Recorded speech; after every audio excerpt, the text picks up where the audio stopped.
რეზოლუციაზე უნდა გითხოთ, რატომ დაუჭირა ნაციონალურმა მოძრაობას მხარი რეზოლუციას, რომელთაც საქართველოს ომის დაწყება ბრალდებოდა და ასევე ქართულ ჯარისკაცებს ომის დანაშაული.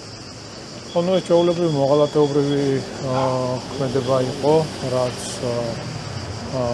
კონკრეტული ნაბიჯებით გამოისახა და ეს არ არის ერთი კონკრეტული შემთხვევა. Მთლიანად ის, რაც დაკავშირებულია 2008 წლის ომთან, განპირობებულია იმ მოღალატეობრივი პოლიტიკით, რომელსაც მაშინდელი ხელისუფლება ახორციელებდა. Რა თქმა უნდა, ყველა ქმედება, რაც განპირობებული იყო იმ სისხლიანი რეჟიმის მხრიდან, 9 წლიანი მმართველობა, ეს იყო ყველაფერი გარედან თავსმოხვეული, გარე მითითებებით გადადგმული ნაბიჯები.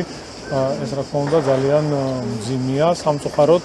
დღესაც გრძელდება საბოტაჟი ქვეყნის წინააღმდეგ, დღესაც გრძელდება მტრული საქმიანობა ქართული სახელმწიფოს წინააღმდეგ, თუმცა ჩვენ ყველაფერი უნდა გავაკეთოთ ყველა ერთად, ქართულ ხალხთან ერთად, რომ შევინარჩუნოთ მშვიდობა, სიმშვიდე და მოვახდინოთ ქვეყნის ეკონომიკური გაძლიერება. რატომ აღნიშნავს 7 აგვისტოს, ანუ დღეს ოპოზიცია ომის დაწყების დღეს და რატომ არა მაგალითად ხვალეს?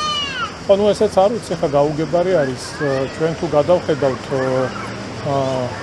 როდის ხდებოდა ომის აღნიშვნის თარიღზე, როდესაც ხდებოდა სამძიმარზე მისვლა, რა ვიცი, შეგვიძლია ამოვიღოთ არქივიდან მასალები და ძალიან კარგად ჩანს, რომ ეს იყო 8 აგვისტო.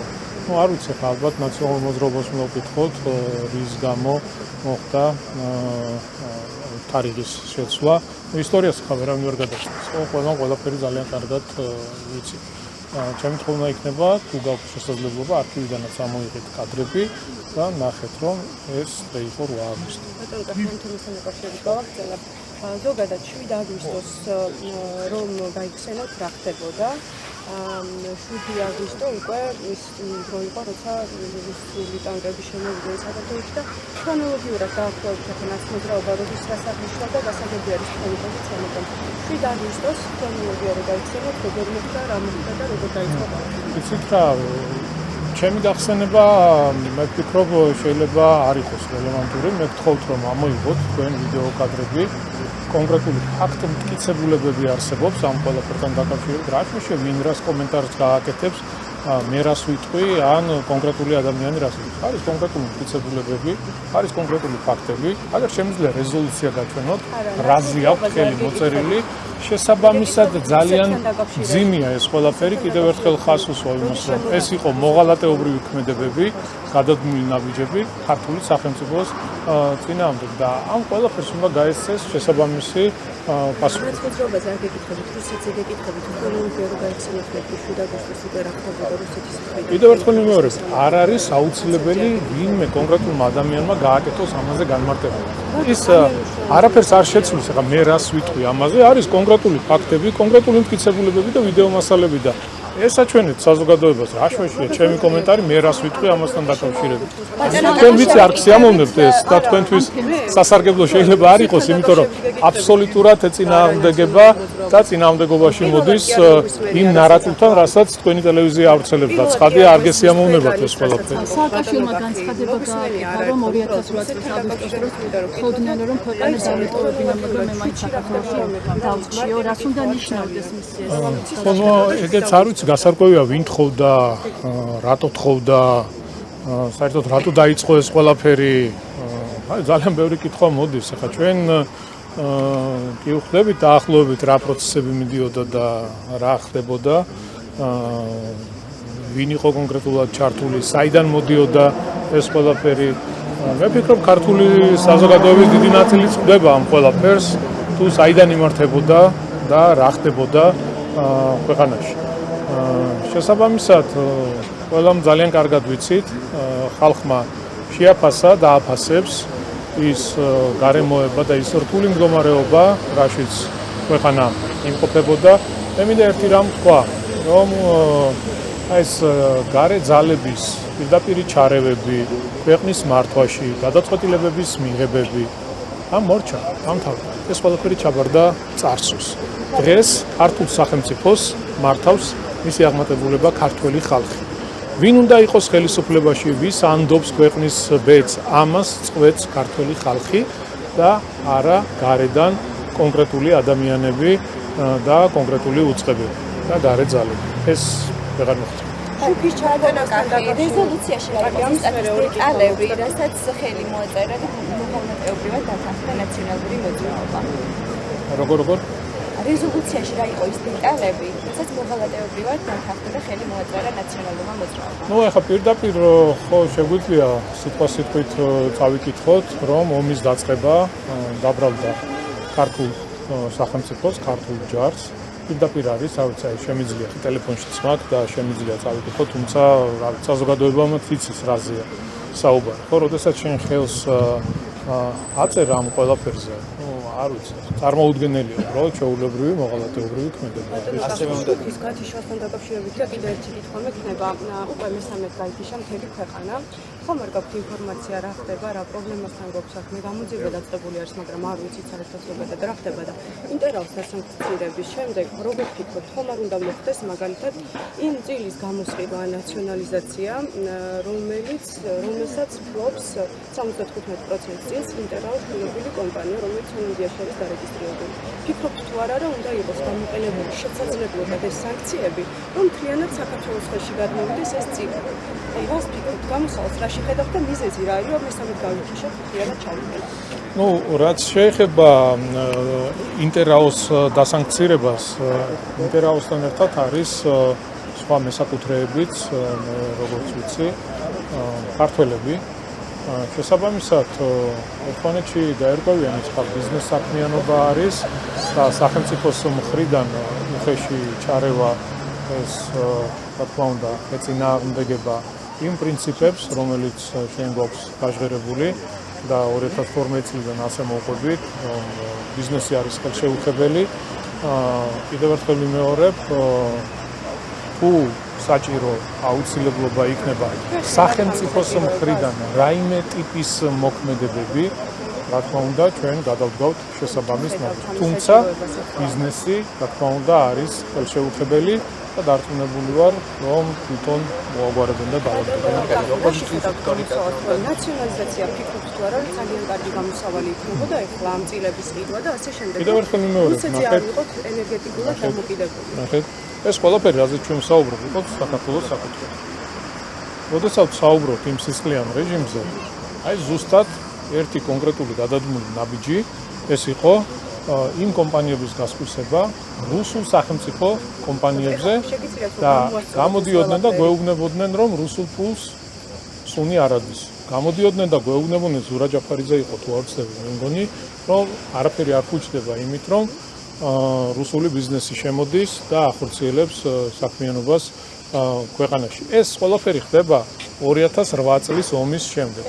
პირდაპირ წერილებს აგზავნიდნენ, რომ როგორმე გაეთხოთ ურთიერთობები, გაემართათ კულტურული ღონისძიებები ჩვენს ქვეყანაში და მას შემდეგ, რაც რუსეთ-უკრაინის ომი გაჩაღდა, ამის შემდეგ, რომ წამოვიდა დავალება Deep State-დან, მათი პატრონებიდან, დაიწყოს ყველაფერს, აი თუ კი რაიმეს რუსული ქვია, ყველაფერი ამის წინააღმდეგ დაიწყეს ბრძოლა. ეს არის ჩვეულებრივი ხარისეულობა და მეორე ეს კიდევ ერთხელ მიუთითებს იმაზე, რომ პირნათლად ასრულებენ იმ დავალებას, რომელიც თავიანთი პატრონების მხრიდან, Deep State-ის მხრიდან მოდის. ეს არის მოცემულობა. თუ სახელმწიფოს მხრიდან კიდევ ერთხელ ვიმეორებ, იქნება საჭირო და აუცილებელი კონკრეტული ნაბიჯების გადადგმა, ამასაც თქვენ უკვე ისაუბრეთ შეცვლილ რიტორიკაზე, მაშინდელი ხელისუფლების წარმომადგენლების რიტორიკა, მათი რიტორიკა, ანტირუსული რიტორიკა გააქტიურდა 2022 წლის უკრაინაში ომის შემდეგ, რომ შეგვიფასოთ, რატომ შეიცვალა ეს რიტორიკა და ასევე ისინი ჩვენთან საუბრისას ამბობენ, რომ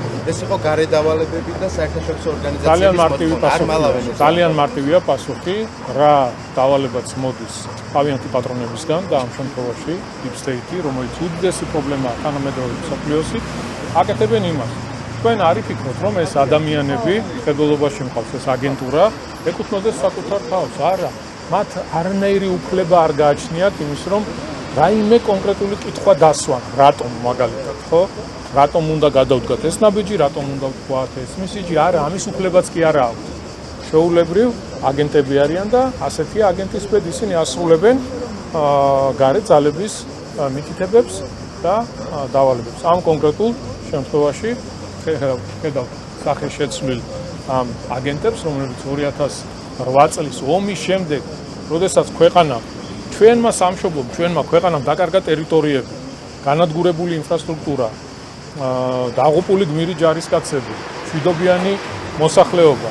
ყველას ხო გვახსოვს, რამდენად რთული დღეები გამოვიარეთ. და ამის შემდეგ ყვავილებით ხელში ლარსის გამშვებ პუნქტზე ხდებოდნენ რუს ტურისტებს, პირიქით მოუწოდებდნენ, გავიხსენოთ ელენე ხოშტარიას ინტერვიუები, გავიხსენოთ მიშა მშვილდაძის განცხადებები, თუ როგორ მიესალმებოდნენ რუსების შემოსვლას, ოფიციალურად გაგზავნილი წერილები სხვადასხვა კულტურული ღონისძიებების ჩატარებისთვის და მას შემდეგ რაც გაჩაღდა რუსეთ-უკრაინის ომი, რადიკალურად შეიცვალა message box-ი, იმიტომ რომ წამოვიდა დავალება. ამით იმის თქმა გვინდა, რომ მაშინ საქართველოს არ იყო ისეთი როგორ გითხრათ, 2-3 რამდენიმე დღე გაგრძელდა ომი და ისეთი რეზონანსული ვერ იყო მსოფლიოსთვის, რომ რუსეთის წინააღმდეგ აეგორებინათ და რუსი ხალხის წინააღმდეგ აეგორებინათ ის კამპანია, რასაც დღეს ხედავთ. ბიაბარამიძის განცხადებაზე უნდა გითხრათ, ბატონო კახა, ბიაბარამიძე თქვა, რომ თქვენ არის ქართველი მებრძოლებიო, და ამას მოყვა ძალიან დიდი აჟიოტაჟი მაშინ მებრძოლებში. რას ნიშნავს ეს განცხადება და რა დგას ამ განცხადების უკან? ხო, ნუ ესეც გაგრძელებაა იმ ჰიბრიდული ომის, რომელიც ქართული სახელმწიფოს წინააღმდეგ და ქართული ხალხის წინააღმდეგ მიმდინარეობს. ესე იგი, ძალიან მძიმე განცხადება იყო, რაც მოვისმინეთ ქართული სახელმწიფოს წინააღმდეგ, ქართული ჯარის წინააღმდეგ. ნუ არ ვიცი, ხა წარმოუდგენელია ადამიანმა მოისმინო ის სიტყვები, რაც ჩვენ მოვისმინეთ და ეს არ დატოვო რეაგირების გარეშე. ამას აუცილებლად უნდა მოხდეს რეაგირება. ეს არის ჩვეულებრივი, მოღალატეობრივი ქმედება. შეურაცხყოფა ქართული სახელმწიფოს, ქართული ჯარის წინააღმდეგ. წარმოუდგენელია. ჩვეულებრივი მავნებლები არიან, მოღალატეები არიან, ამ ადამიანებს არ გააჩნიათ არანაირი სიყვარული ჩვენი ქვეყნის, ჩვენი სამშობლოს მიმართ. რა თქმა უნდა, ამ ყველაფერს აუცილებლად მოხდეს რეაგირება. ომის ურთიერთობის დაკავშირებით რომ ვთქვათ, ომის ურთიერთობის წინააღმდეგ კამპანია დაიწყო საინფორმაციო კამპანია ჯერ კიდევ მაშინ, ვიდრე ამ ადამიანს ქუჩაში დახვდებოდნენ და სცემდნენ და ვითების დეტექტორმა გამოავლინა, რომ მის მიმართ ეს საინფორმაციო კამპანიაში ჩართული იყვნენ ტროლები, ბოტები, მედიები, გარდა ამისა ხელისუფლების წარმომადგენლები და ყველა პოსტი, ყველა ფოტო, ყველა კომენტარი იყო მათ შორის დაფინანსებული. შეგიძლიათ თუ არა ამ ყველაფრიდან გამომდინარე ვთქვათ, რომ და ვინ გამოავლინა? მითების დეტექტორმა. ვინ არის მითების დეტექტორი? ერთ-ერთი ორგანიზაცია არის, რომელიც მსგავსი ვინ არის აბა ამ ორგანიზაციის დამფუძნებელი, წარმომადგენლები, საიდან ფინანსდებიან, ვინ არიან აბა? ამას რატო გეკითხებით, იცი? გარემღა, აი ეს არის მითების დეტექტორის თამარ კინწურაშვილი არის მთავარი რედაქტორი. ვინ? თამარ კინწურაშვილი არის მთავარი. ნუ ხო ვიცით, საიდან ფინანსდებიან ეს ორგანიზაციები, ხო? ეხლა ყველაფერი ცხადი და ნათელია, ხო? რა ეხლა? იყო თუ არა დაფინანსებული და ქართულების ინტერესებში რომ ამ ადამიანზე თავდასხმა და საერთოდ ყველაფერი დაფინანსებული იყო და რისი პრევენცია მოხდა. ნახეთ, ეს ვითომ რაღაც იუმორისტული შოუები, ხო? ხონდა ხან ნებისმიერ ადამიანს ხო იუმორი ყველასთვის მისაღებია და რატო არ უნდა მოგწონდეს და რატო არ ქსიამოვნდეს, როდესაც ადამიანს კარგი იუმორი აქვს და კარგად ხუმრობს, ხო? ეს ძალიან კარგია და მისაღებია, მაგრამ ილციტყვაობა, შეურაცხყოფის მიყენება, თუნდაც ჩვენ წარსულზე, ჩვენს კულტურაზე, წარმატებულ ადამიანებზე, აი რატო უნდა გადავდგათ ასეთ ნაბიჯები და რატო უნდა გავაკეთოთ? იმდენ რაღაცაზე შეიძლება იუმორი, იმდენ რაღაცაზე შეიძლება კარგი რაღაცების გაკეთება, ხო? აი რატო უნდა მივაყენოთ შეურაცხყოფა იმას, რითაც ვამაყობთ და რამაც დღემდე მოგვიყვანა. უბრალოდ წარმოუდგენელია ჩემთვის, მაგრამ ეს ყველაფერი მიუთითებს და მეტყველებს იმაზე, რომ არის გარედან თავს მოხვეული ის ორგანიზაციები, ის კონკრეტული ადამიანები, ვინც ებრძვის ჩვენს სარწმუნოებას, ვინც ებრძვის ჩვენს კულტურას, ჩვენს წარსულს, ჩვენს აწმყოს, ვინც ებრძვის იმას, რაზეც დგას ქართველი ერი. რა თქმა უნდა, ეს კატეგორიულად მიუღებელია და ვიცით რომ გარედან დაფინანსებულია ეს ყველაფერი და ну საზოგადოებას ამას რა თქმა უნდა ჰქონდა შესაბამისი რეაქცია. კიდევ ერთხელ ვიმეორებ, იუმორი მისაღებია და რა თქმა უნდა სასიამოვნოა, მაგრამ არა შეურაცხყოფით და ის რაც ვისაუბრეთ. შესაბამისი რეაქცია ჰქონდაო და თუნდაც რაღაცა არასწორი ხუმრობა ან რამე ისეთი თქვენთვის მიუღებელი, მინისთვის მიუღებელი ხუმრობა აშკარებული იყო. შესაბამისი რეაგირება არის, როდესაც ადამიანს ქუჩაში დახვდებიან და სცემენ. არა, მე იმ რეაგირებაზე გეუბნებით, რასაც თქვენ ახლა ფაქტების სახით მოყავდათ, რომ თითქოს ეს დაფინანსებული რა არის დაფინანსებული, რომ საზოგადოებას, როდესაც შენ კულტურას, შენ სარწმუნოებას აყენებ შეურაცხყოფას, ამას პირობითად ვიძახი, ამაზე აქვს რეაქცია და ვიღაცა რაღაცას იტყვის, რაღაცას დაწერს და ვიღაცასთვის ეს მიუღებელია, ხო? ჩვენ ნახეთ, როგორ გინდათ, იცი, რომ აი სიტყვის გამოხატვის თავისუფლება აუცილებლად უნდა იყოს შეურაცხმყოფელი, აუცილებლად უნდა იყოს ძალადობრივი, ეს არის თქვენთვის მისაღები და ეს კატეგორიულად მიუღებელია ჩვენი ქვეყნის მოსახლეობის უმრავლესობისთვის. ადამიანს შეუძლია გამოთქვას მისი მოსაზრება, დამოკიდებულება სხვადასხვა საკითხზე, მაგრამ ეს უნდა იყოს კულტურულ არგლებში და არა ბილსიტყვაობით და არა შეურაცხყოფით. საბოტაჟის საკითხზე მინდა კითხოთ, უსმა დაიწყო უკვე გამოძიება, კამპანიები მიმდინარეობს ქვეყნის იმიჯის შესალახად. თქვენი შეფასება როგორ იქნება ამ საკითხზე? არაფერი, ესეც იმ ჰიბრიდული ომის ნაწილია, რასაც საუბრობთ, ხო, ქვეყნის წინააღმდეგ იმ ტიპის ასე ვთქვათ განცხადებები, თუნდაც ის, რაც სოციალურ ქსელში გაჩნდა და ნახეთ ბოტების მიერ შექმნილი, რომელიც შემდეგ ერთ-ერთმა მრავალმილიონიანმა სააგენტომ მიზანმიმართულად გაავრცელა. ეს ყველაფერი კეთდება იმისთვის, რომ მაგალითად არის ხა რუსულ ენოვან ხალხთან, რომ მხოლოდ რუსებზე არ არის საუბარი, ვინც რუსულად საუბრობს, ამ ეს ადამიანები დაარწმუნონ იმაში, რომ საქართველოში ჩამოსვლა არის სახიფათო. ეს ხო ყველაფერი ვიცით, რატო კეთდება, ხო? ებრძვიან ქვეყანას, რომ ეკონომიკურად ქვეყანა არ განვითარდეს, ტურიზმი ჩვენთვის ერთ-ერთი მნიშვნელოვანი დარგია და ყველაფერს აკეთებენ იმისთვის, რომ ქვეყანა როგორმე დააზიანონ. ის რომ ტურისტი საქართველოში არ ჩამოვა და ფულს არ დახარჯავს, კაფეში არ შევა, ბარში არ შევა, ამით ვინ ზიანდება, ვინ დაზარალდება? ისევ ქართველი და ისევ ჩვენი ეკონომიკა. ზუსტად ამისკენ არის მიმართული ეს ყველაფერი, რასაც ჩვენ ბოლო თვეების განმავლობაში, ბოლო წლების განმავლობაში ხედავთ და ვისმენთ. პირიქით, საქართველო არის უსაფრთხო ქვეყანა, ეს არის რეალობა. უსაფრთხო ქვეყანა და ნებისმიერ ადამიანს, ნებისმიერ დროს, ნებისმიერ უბანში შეუძლია თავისუფლად გადაადგილება, არავის არ ერჩის.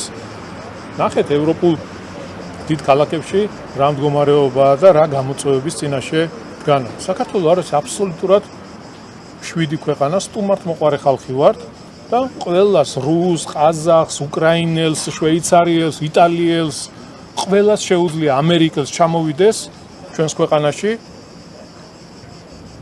დახარჯოს ფული, აწარმოოს ბიზნეს საქმიანობა, არავინ შეზღუდული არ არის. თავარია ყველაფერი გაკეთდეს კანონის ჩარჩოებში. ბატონო კაცი, საინიციატივო როლიც მოგკითხა, რომელიც ეროვნულ დაიცაცხადებს პარლამენტის მიმოდის და რომ გითხრათ, რამდენად მნიშვნელოვანია მსგავსი ჯგუფის არსებობა ქვეყანაში. ნუ ამაზე მკითხეს და რამდენიმე დღის წინ ვისაუბრე აღნიშნულთან დაკავშირებით. საინტერესო ინიციატივაა, გუნდში ჩვენ აუცილებლად გვექნება მსჯელობა აღნიშნულ საკითხთან დაკავშირებით და მივიღებთ შესაბამის გადაწყვეტილებას. კიდევ ერთხელ ვიმეორებ, კატეგორიულად მიუღებელია შეურაცხყოფა, ბილსიტყვაობა. ჩვენ კულტურული ხალხი ვართ, ქართველები და ეს რაც დღევანდელობაში გვაქვს, არიან გამონაკლისის სახით ადამიანების ჯგუფები, რომლებიც მიზანმიმართულად აკეთებენ ამ ყველაფერს, ეს კატეგორიულად მიუღებელია და წარმოუდგენელია ასე გაგრძელება.